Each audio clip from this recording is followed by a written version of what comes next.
Garoppolo's in trouble. Fires it late, and the pass is intercepted on the far side. Picked off on the left sideline. Picked off. A big-time pick by Bashaud Breeland. His third big play of this half. Hey, everybody, and welcome into the second offseason episode of The Breakdown. I'm your host, Matt McMullen, and this week we're talking about the Chiefs' latest offseason moves as we approach the NFL Draft. You heard the call of Bashaud Breeland's interception in the Super Bowl to open this thing up, and as of this week, he's one of several guys to officially re-sign with the Chiefs in an effort to run this thing back.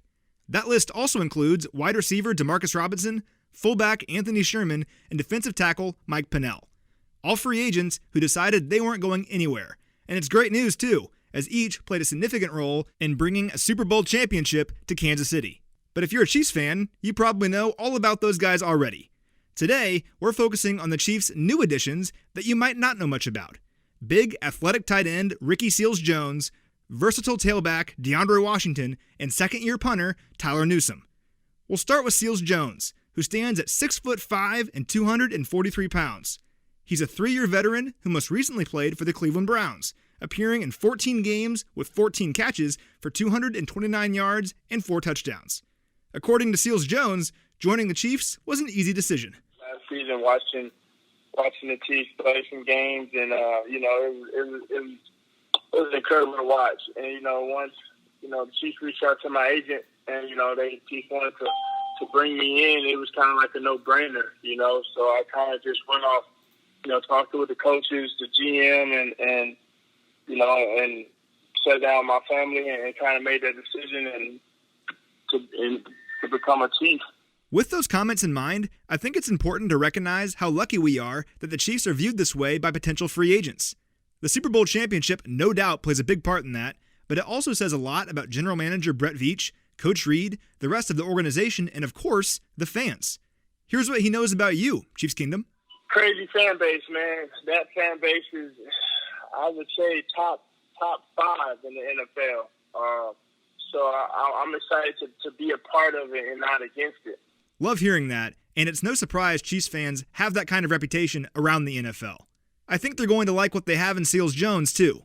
He's an interesting player who is extremely athletic, especially at the tight end position. He was actually a highly recruited receiver in high school and played receiver at Texas A&M before making the switch to tight end prior to going pro. Seals-Jones discussed that transition and how he's still learning the finer points of playing tight end as he enters his 4th year in the NFL. When I made the switch over, I just, had to pretty much learn a new position and also, keep learning, putting extra tools in my toolbox. So, I look at it as, I'm steady learning the tight end position and I'm a great route runner and catcher, but, I can always be better. So I just come in every day and work on everything as a whole to make my whole game better. Seals-Jones has shown real flashes of potential during his career as he continues to learn the tight end position. The guy had 4 touchdowns last year after all, and I'm excited to see what the coaching staff can do with him here in KC. Here's what Brett Veach, who spoke with the media via web call on Thursday, had to say about Seals-Jones. You look at, Ricky Seals-Jones, it was a similar scenario of when we went through the Blake Bell signing last year. We were looking for a young guy with some upside that had a good receiving skill set, and Tom Melvin did a great job of working with Blake. And, we actually feel that, I think at their stages of their careers that Ricky may be a little bit ahead of the curve in regards to, the pass game. So we're excited to work with a young guy with a receiving skill set and a nice compliment to Travis. Now let's move on to Washington, who signed with the Chiefs after 4 years with the rival Oakland Raiders. Washington was a 5th-round pick back in 2016 and has had limited opportunities over his career thus far. But what I like most about this guy is his versatility. Washington rushed for 387 yards and chipped in another 292 yards through the air in 2019, which all adds up to just under 700 yards from scrimmage. He was one of just 25 players in the NFL to record at least 250 yards both through the air and on the ground. That was his best season as a pro, too, and it only makes sense that the guy would want to continue his career in a place that will maximize his talents. Andy Reid and company certainly have a track record of doing just that, and now they'll have a shot to do the same with Washington. Here's what he had to say about the Chiefs coaching staff and what he knows they expect from their running backs. And as it turns out, he's already plenty familiar with offensive coordinator Eric Bieniemy. First of all, I'm a huge fan of Andy Reid. I've followed him, way back since I could really understand football. So I'm a big fan of his and his play calling and just the way he utilized his weapon.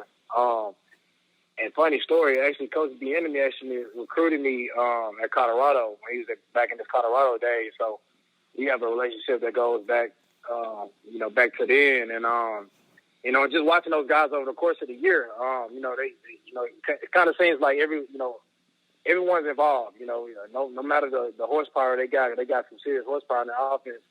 Coach Reed has a unique way of kind of getting everyone involved. So I'm definitely looking forward to coming in and making some plays for that group. We've seen what these coaches can do with running backs in the past, from guys like Charkandrick West and Spencer Ware to Damian and Darrell Williams.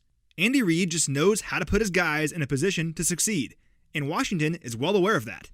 I think it's his creativity. It's one of those deals, man, where he can run the same play 100 different ways, and I just think that that puts a lot of pressure on defenses when you're able to kind of dress it up. I guess you could say dress up the plays with when she really script it down. It's kind of the same play. So it's just his creativity, getting guys involved and getting guys to play to their strengths. So I'm looking forward to that, and it's, like I said, I've been following Andy Reid for a long time, so it's definitely an honor to be able to play with him. It can't hurt that Washington is already familiar with Patrick Mahomes, too. In fact, the duo played together for 2 seasons at Texas Tech. And in those 2 seasons, Washington racked up more than 3,000 yards of offense and 20 touchdowns.